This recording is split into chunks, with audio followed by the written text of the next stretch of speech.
Ok, continuamos.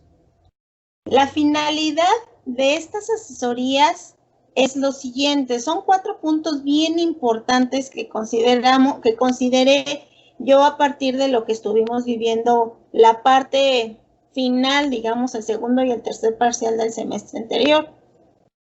Una de las primeras finalidades es la resolución de las sesiones, resolución de dudas en las sesiones que se van a ver en la plataforma durante la semana.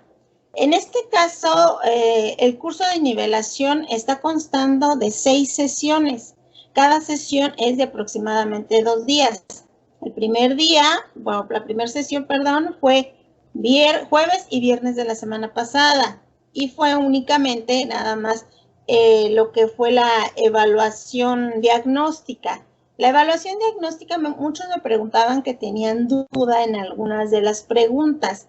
Ahí no era necesario que contestaran bien al 100%. Recuerden que al ser una evaluación diagnóstica tiene que ver más bien con qué tanto se les quedó de lo que ya habían, de lo que se supone que ustedes vieron el semestre pasado en Física 1. Ahora,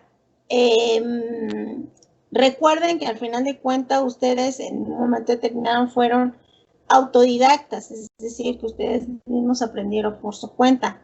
Punto 2, disminuir el uso del WhatsApp para dudas que varios pueden tener, y eso va precisamente en relación al punto anterior. Aquí es donde se pueden a lo mejor reducir la cantidad de dudas, pero también el uso de WhatsApp en cuanto a dudas personales, cuando en realidad mejor esa duda la tienen varios y no lo podemos compartir de manera general, o a veces les da pena compartirlo de manera general en el grupo donde estamos incluidos todos. O incluso a veces no es que les dé pena, sino que simple y sencillamente se pierde la información. Ok, este tercer punto dice lo siguiente: papás y alumnos respeten el horario del profesor de 8 a 14 horas. Recuerden que también tenemos vida personal. Esto va a colación a la siguiente: a veces me llegan mensajes, o nos llegan, porque no nada más a mí, nos llegan mensajes a las 7, a las 8, a las 9. A veces tenemos la disposición y el tiempo para contestar, pero a veces no lo vamos a tener. Entonces, la verdad, sinceramente, no quiero que en un momento determinado se molesten si no contestamos de inmediato.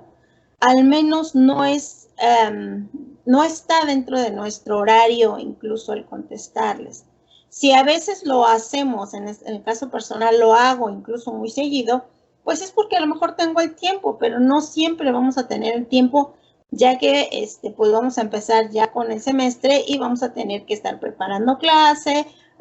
Y punto número 4, los alumnos sepan que estamos dispuestos a ayudarles en las actividades que les encargamos. Estamos dispuestos a ayudarles en la medida de lo posible, pero obviamente no vamos a estar ahí a un lado como que para forzarlos a decirles hagan las cosas. Es bien importante que ustedes se conviertan en personas autónomas, en estudiantes autónomos que tienen la responsabilidad de seguir estudiando.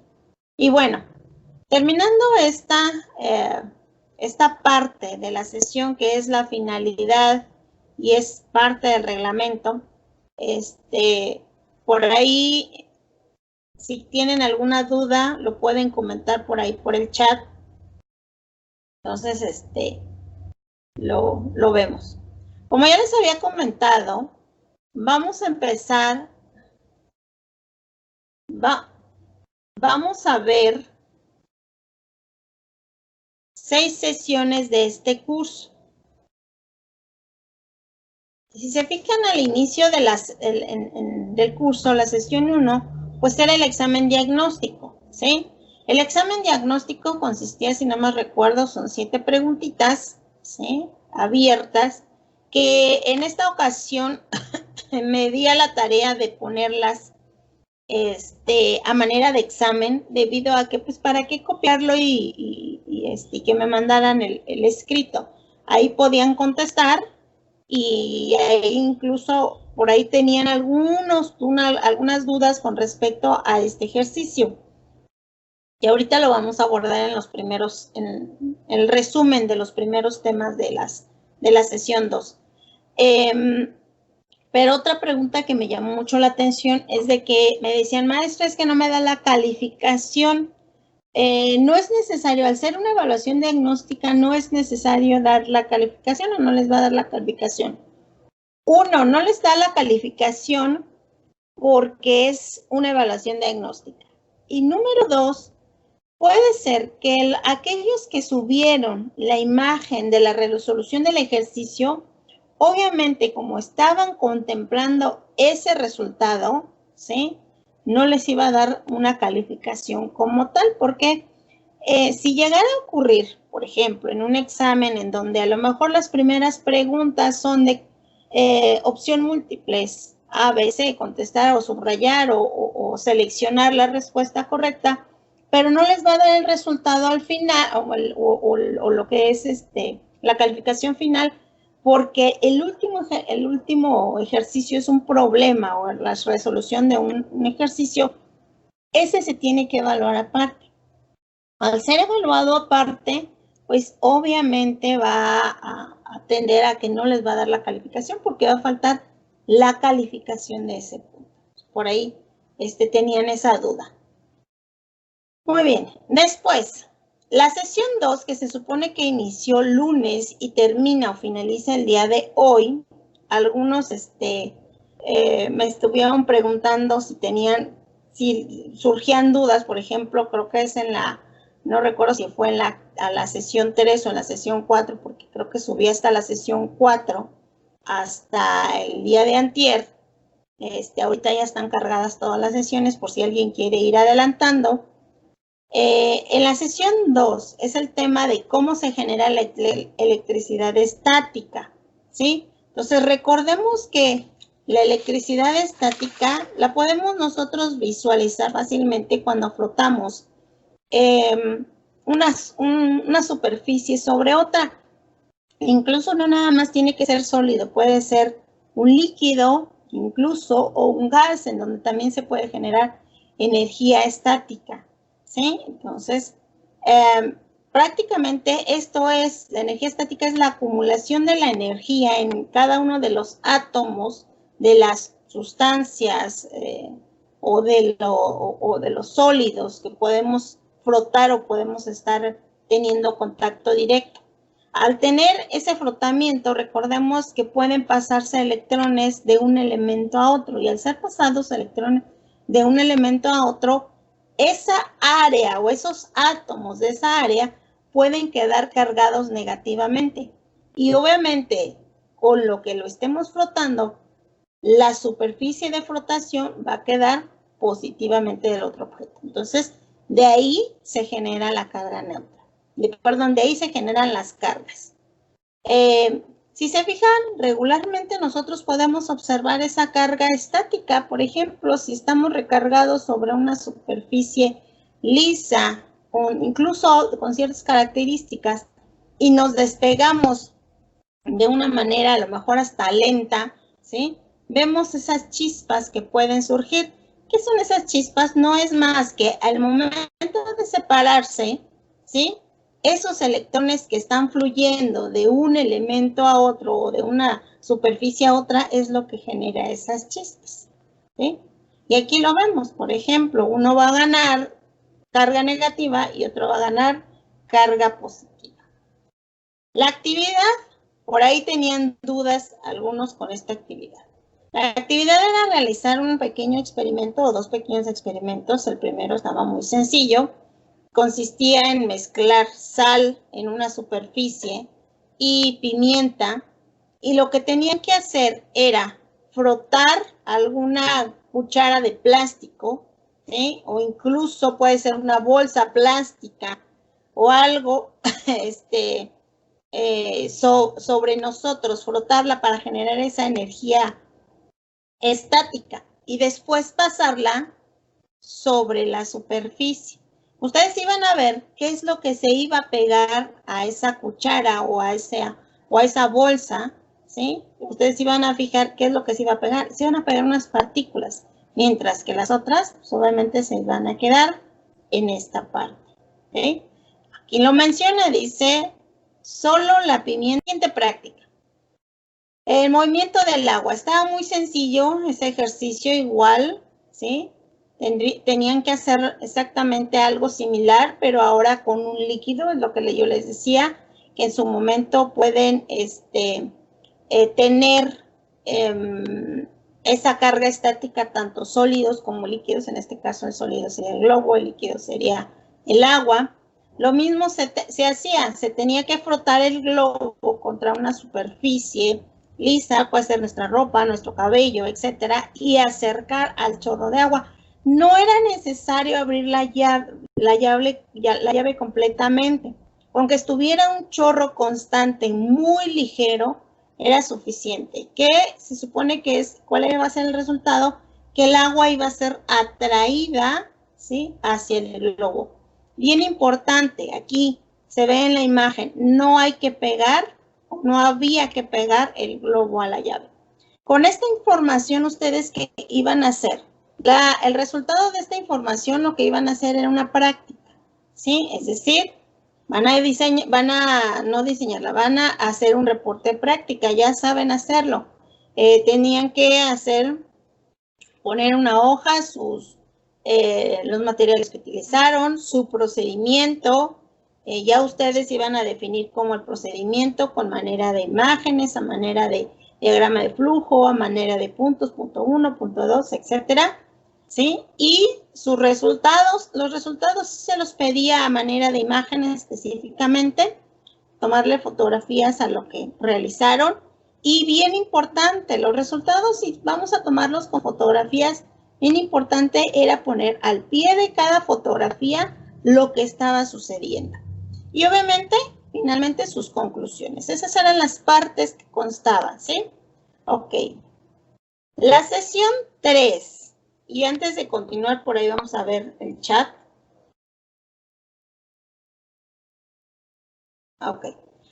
Por ahí hay una pregunta. Algunos incluso me comentaban que algunos no habían podido iniciar el curso, es decir, las actividades. Me adelanto a esta parte, se los voy a comentar hasta el final. Ahí les hago la recomendación de que si estamos en la sesión 1, por ejemplo, bueno, hoy estábamos en la sesión 2, el día de ayer y hoy, preferentemente el día de hoy suban la actividad de la sesión, en este caso de la sesión 2, que serían las prácticas, ¿sí? Pero si por alguna razón no pude subirlas ese día, no hay ningún problema, pueden subirlas posteriormente, ¿sí? Realmente va a estar abierta todas las sesiones, incluyendo la sesión de diagnóstico. Creo que esa sí la dejé un poquito más corta, pero se las voy a reabrir.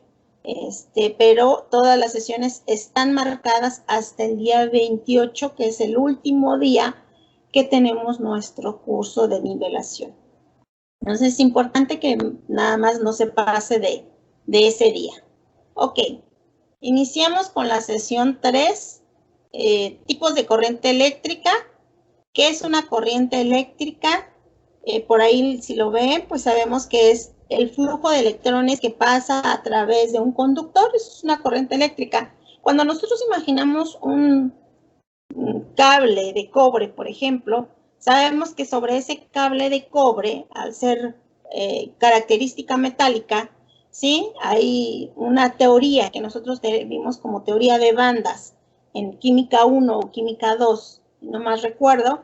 Vimos que los electrones, cuando tenemos un metal regularmente, los electrones fluyen sobre la superficie de ese metal. Entonces, al fluir sobre la superficie de metal, ¿sí?, esos electrones están viajando de un punto a otro.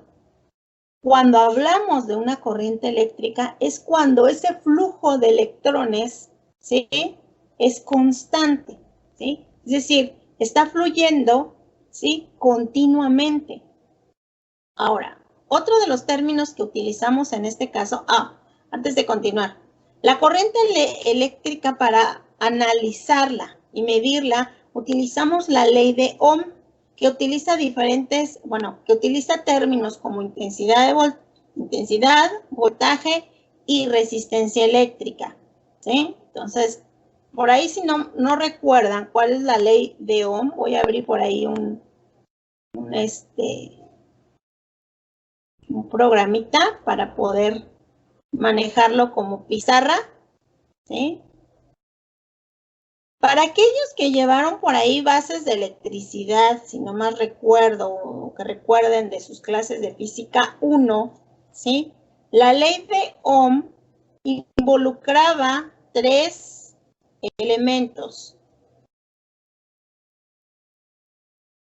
voltaje, intensidad de corriente y resistencia, ¿sí? Voltaje, intensidad de corriente y resistencia. Y la ley de Ohm nos dice que la intensidad de corriente es igual al voltaje entre la resistencia, ¿sí? ¿Por qué utilizamos un triángulo como este para la ley de Ohm? Para poder de manera fácil despejar cada uno de los elementos. Miren, viene de aquí. La intensidad es esta, va a ser igual a lo que está arriba, voltaje, entre la resistencia que está abajo. Ahora, si yo quiero de la ley de Ohm despejar la resistencia, ¿cómo manejar esto? Ahora la resistencia va a ser igual, voltaje, que está arriba, entre la intensidad de corriente, que está abajo.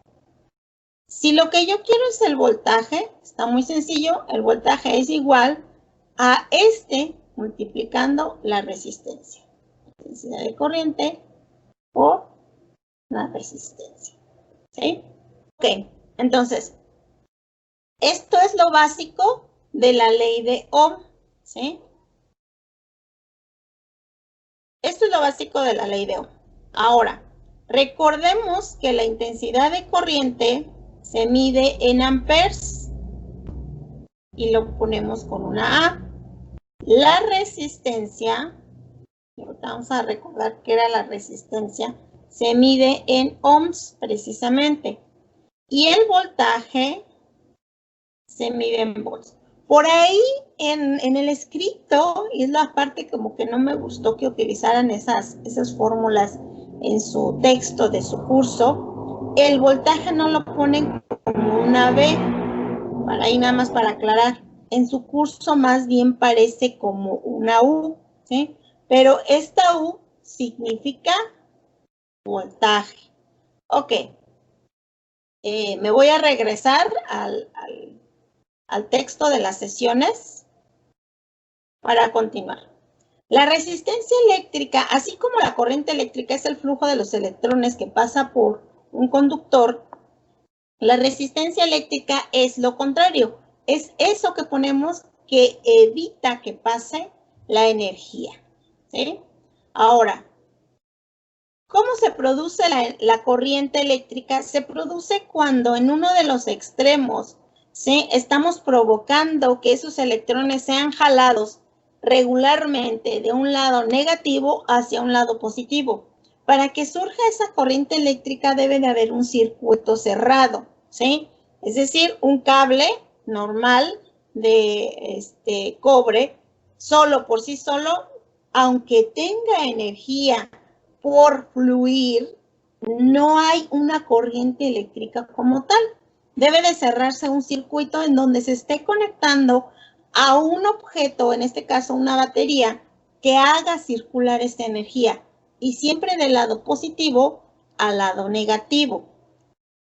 Ok, y aquí dice, ¿cómo medir la corriente eléctrica? Pues ya lo habíamos visto, se mide por intensidad y es igual al voltaje sobre la resistencia, que ya vimos lo que era la ley de Ohm, ¿sí?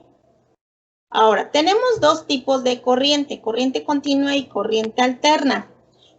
Cuando vimos el semestre regular o normal, que vimos la corriente continua y la corriente alterna, para aquellos que estuvieron viendo los videos que por ahí les proporcioné, creo que en uno de ellos hablaba acerca de que la corriente continua fue inventada por Thomas Alva Edison, y la corriente alterna, bueno, no inventada, sino analizada, ¿sí? Y la corriente alterna fue creada por Nikola Tesla, ¿sí? De hecho, sabemos que en la actualidad nuestro sistema de flujo de energía es con la corriente alterna. Cuando hablamos de corriente continua, ¿sí? Es un flujo continuo a través de un conductor de un punto a otro, ¿sí? Y solo es en un sentido. Cuando hablamos de corriente alterna, puede ser que ese sentido de la corriente pueda cambiar. Tanto es así que sabemos que en la actualidad nosotros podemos apagar o prender un foco, un aparato electrónico, ¿sí? O algún otro sistema con los cuales requiera energía. Y no necesariamente siempre esa energía va a estar fluyendo. Y esa era la desventaja de la corriente continua. Pensé que tenían alguien una pregunta. Muy bien. Entonces, es prácticamente la diferencia básica, ¿sí? Ambos son flujos, solo que en uno siempre va a ir en un sentido, mientras que en la corriente alterna puede haber el sentido contrario. Tanto es así que por eso se tienen los generadores utilizados en los motores, por ejemplo, de un automóvil, ¿sí? Sabemos que no siempre el motor de un automóvil no siempre únicamente va a necesitar energía, sino también, ¿sí? Puede generar energía, ¿sí? Gracias al alternador. Por eso se le llama, de hecho, alternador. ¿Por qué? Porque funciona como corriente o como abductor de corriente alterna. Ahora, las resistencias. Las diferentes resistencias están codificadas por franjas. Todos los aparatos electrónicos tienen resistencias, es decir, es lo que va a evitar el paso del flujo de electrones o incluso va a cambiar ese flujo de electrones. Un foco por sí solo tiene una resistencia, una bocina, un televisor, tiene un conjunto de resistencias incluso. ¿Cuáles son los tres aspectos fundamentales de una resistencia? Su valor, su potencia y su tolerancia. Y ese código de colores está así. Por ahí incluso, si se fijan, si para aquellos que hicieron por ahí el curso y para aquellos que lo recuerden del semestre normal, vimos que hay dos maneras de codificación. Uno es a 4 bandas y la otra es a 5 bandas. Cuando es a 4 bandas, ¿sí? La primera banda indica el primer dígito, dependiendo del color. En este caso es amarillo. Si se fijan, el amarillo indica 4. Por eso aquí es de 4. La banda 2, ¿sí? Indica el segundo dígito. En este caso es violeta. Indica un 7. Por lo tanto, aquí es un 7, es el segundo dígito. La tercera banda es el multiplicador. Si fuera negro, se multiplica por 1. Si fuera marrón o café, se multiplica por 10. Si fuera rojo, por 100. Si es naranja, aquí K, acuérdense que la K significa kilo, es decir, 1000.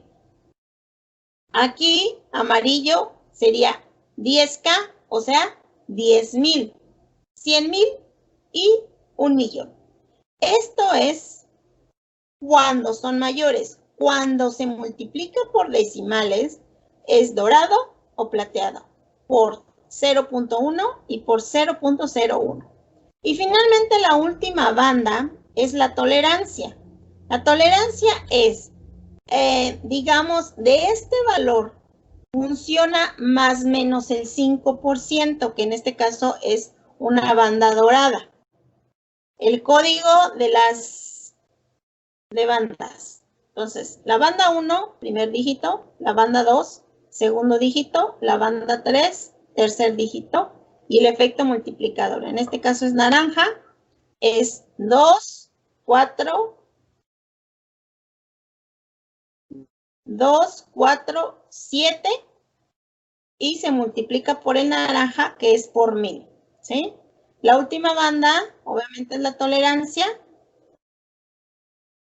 y es el 1%. ¿Sí? Ok. Continuamos porque estamos ya casi en tiempo. Bueno, hay una codificación para 6 bandas, sobre todo porque hay equipos donde se sobrecalienta demasiado en temperatura. Entonces, estos equipos necesitan regularmente resistencias de 6 bandas, en donde las 6 bandas indica qué tanto se puede o qué tanto puede resistir esa temperatura. Por ejemplo, si la última banda en este caso es violeta, quiere decir que va a resistir 5 partes por millón por cada grado Kelvin. Si más no recuerdan, si vimos por ahí lo que es grados Kelvin en química. Estuvimos por ahí viéndolo. Ok, y vamos a la parte que me interesa. Bueno, la actividad era algo similar. Describe las principales diferencias entre la corriente alterna y directa. Creo que quedó. Por ahí les voy a dejar, ya les dije, les voy a compartir el enlace para que les pueda ayudar un poquito. Realizar un gráfico en que se presente la corriente directa y la corriente alterna. Hay muchos gráficos por ahí en internet en donde podemos representar una corriente directa y una corriente alterna, es decir, corriente continua y corriente alterna. Por ahí pueden buscar uno que ustedes alcanzan a entender. Ya les explicaba en qué consistía la principal diferencia. Ahora, los términos aquí nos va a indicar qué es.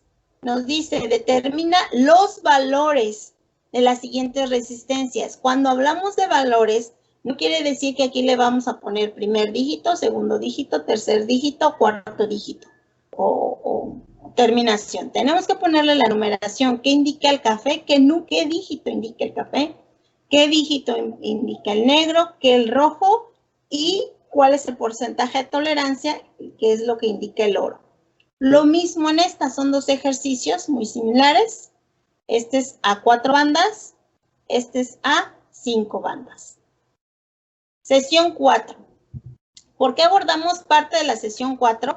Porque obviamente vamos a llegar hasta aquí esta semana.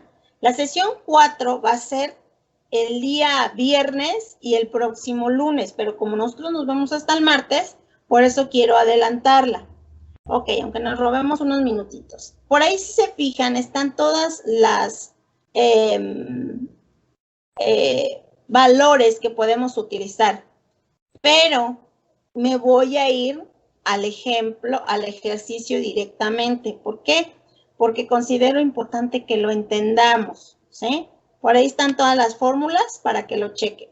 Si se fijan, este es el ejercicio, ¿sí? Este ejercicio no me está pidiendo que calcule la resistencia equivalente. Me está pidiendo que calcule la resistencia 2. Por ahí también les voy a dar unos enlaces de un video, ya que no lo alcanzamos a ver porque está un poquito larguito, de cuál es la diferencia entre un circuito, ¿sí?, de este tipo y uno de este, ¿sí? Recordemos que este circuito le conocemos como circuito en serie y este circuito está en paralelo, ¿sí? Entonces, nos vamos directamente a eso. Aquí nos está pidiendo la resistencia 2 y me voy a ir a mi pantalla para que entendamos esa parte. Voy a borrar, le aumento el grosor ahorita al borrador, para borrar rápido, terminar pronto. ¿Sí? Disminuyo el grosor y nos vamos aquí. Ok, muy bien. Cuando tenemos una resistencia en serie, ¿sí?, lo que debemos de notar es de que la intensidad de la corriente es igual a la intensidad de la corriente en cualquier punto, ¿sí?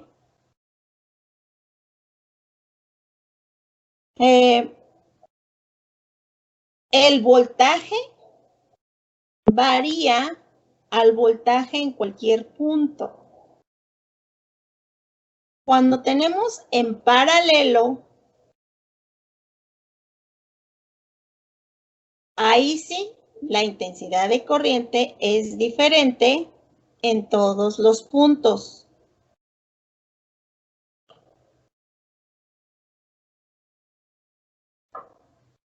Y Aquí el voltaje es el mismo. La resistencia, aquí en este caso, la resistencia equivalente va a ser igual a la suma de las resistencias. Resistencia 1.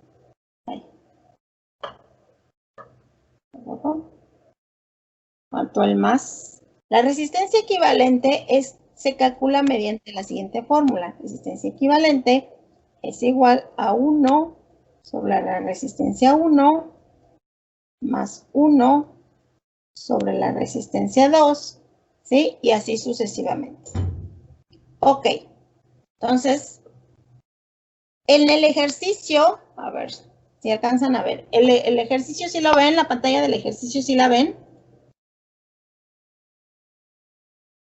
Ok, la pantalla del ejercicio sí la ven.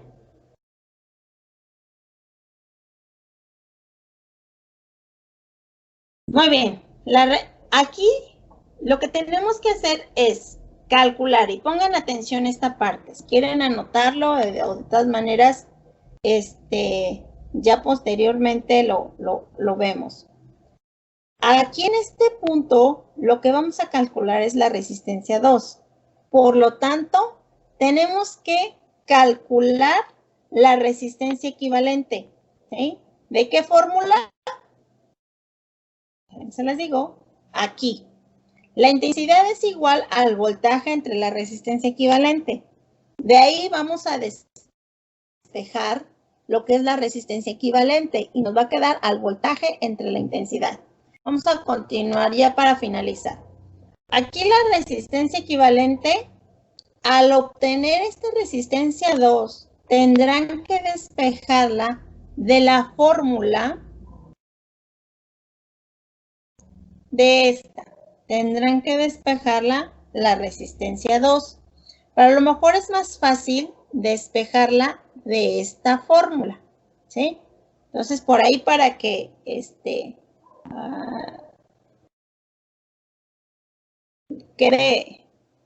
quede visto. Entonces, si nos pide la resistencia en el ejercicio 1, nos pide la resistencia, tenemos que la resistencia equivalente va a ser igual, aquí hasta ya tenía mis notas, la resistencia equivalente va a ser igual al voltaje que me lo dan entre la intensidad de corriente. Por lo tanto, cuando ya calcule la resistencia equivalente, voy a calcular la resistencia 2, que es igual a la resistencia equivalente menos la resistencia 1. En el caso del ejercicio 2, que también nos pide la resistencia equivalente, pero nos pide las intensidades de corriente 1 y la intensidad de corriente 2, ¿ok? Entonces, aquí obviamente primero tenemos que calcular la resistencia equivalente. La resistencia equivalente va a ser igual al voltaje que ya nos dan entre la intensidad de corriente. Ya que calculé la intensidad de corriente, ¿sí? De esta fórmula es de donde vamos a despejar la resistencia 2. ¿Sí? Ya que obtenga la resistencia 1 y 2, ahora sí, para calcular la intensidad de corriente 1, que es igual al voltaje general entre la resistencia 1 y la intensidad de corriente 2, va a ser igual al voltaje general entre la resistencia 2. Muy bien. Entonces, con esto finalizamos. Hasta aquí le dejamos. Nos faltaría ver la sesión 5 y la sesión 6, que prácticamente es teórico, pero el próximo martes nos estaremos viendo. ¿Sí? Recuerden que esto aplica únicamente cuando tenemos dos resistencias. Cuando tenemos más de dos resistencias, pues ya obviamente la dificultad va a ir aumentando, pero bueno, al menos esto es lo básico que tenemos que entender. ¿Alguna duda